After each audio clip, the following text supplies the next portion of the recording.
மனிதனை இறைவன் சோதிக்கக்கூடிய சோதனைகளில் மிக முக்கியமான அடிப்படை சோதனை பயத்தை கொண்டு ஒரு மனிதனை சோதிப்பது.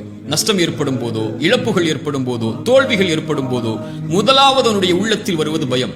அந்த பயத்தை எதிர்கொள்ள முடியாமல் தான் அவன் பாவங்களை நோக்கி சென்று ஏதாவது ஒரு வழியில் தப்பிக்க வேண்டும் என்று முயன்று அவன் தன்னை நஷ்டத்தில் ஆட்படுத்திக் கொள்கிறான். மீண்டும் இறைத்தூதர் ஸல்லல்லாஹு அலைஹி வஸல்லம் சொன்னார்கள், ஷைத்தான் 3 வழிகளில் இறை நம்பிக்கை கொண்டவனை பயமுறுத்துவான். இறை மார்க்கத்தை ஏற்றுக்கொள்ளும் போது வந்து சொல்லுவான், தந்தையின் மார்க்கத்தை விட்டு முன்னோர்களின் வழியை விட்டு செல்கிறாய் என்று பயமுறுத்துவான்.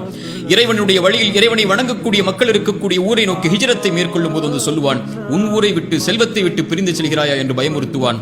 3வது இறை வழியில் போராடச் செல்லும் போது வந்து சொல்லுவான், இதில் உயிரிழப்புகள் ஏற்படும், உன் மனைவியை பிரியக்கூடிய நிலை ஏற்படும் என்று பயமுறுத்துவான். இந்த 3 பயத்தையும் உடைத்தெறிந்து யார் இறை வழியில் போராடி மரணிக்கிறாரோ அவருக்கு சொர்க்கத்தை இறைவன் கட்டாயமாக்குகிறான் என்று இறைத்தூதர் ஸல்லல்லாஹு அலைஹி வஸல்லம் சொன்னார்கள்.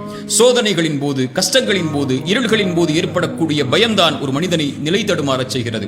மூசாவின் தாய் பயந்தார்கள், ஃபிரௌன் உடைய கரத்தில் இந்த ஆண் குழந்தை கிடைத்தால் அறுத்து விடுவான் என்று. இறைவன் கூறினான் மூசாவின் தாயை பார்த்து, லா தஹாஃபி, பயம் கொள்ளாதே மூசாவின் தாயே, ஆற்றில் விடு, நான் சொல்கிறேன் விடு, இந்த குழந்தையை உன்னிடத்திலே மீட்டு கொண்டு வருவேன் என்று. எந்த ஃபிரௌனுடைய கரத்தில் கிடைத்தால் அறுத்து விடுவான் என்று பயந்தார்களோ அதே ஃபிரௌனுடைய கரத்தாலேயே மூசாவின் தாய்க்கு அந்த குழந்தையை கொடுக்க செய்தான் இறைவன். இல்லையா? ரசூலுல்லாஹி ஸல்லல்லாஹு அலைஹி வஸல்லமை பற்றி இறைமறை சொல்கிறது, எதிரிகள் எல்லாம் உங்களுக்கு எதிராக 1-2 இருக்கிறார்கள், அவர்களை பயந்து கொள்ளுங்கள் என்று சொன்னால் அவர்கள் சொல்லக்கூடிய ஒரே வார்த்தை காலு ஹஸ்புனல்லாஹ், இறைவன் ஒருவன் எங்களுக்கு போதுமானவன் என்று. மூசா ஹாரூன் ஃபிரௌனிடத்தில் இறைமறை செய்திகளை எடுத்துச் செல்ல பயந்தார்கள்.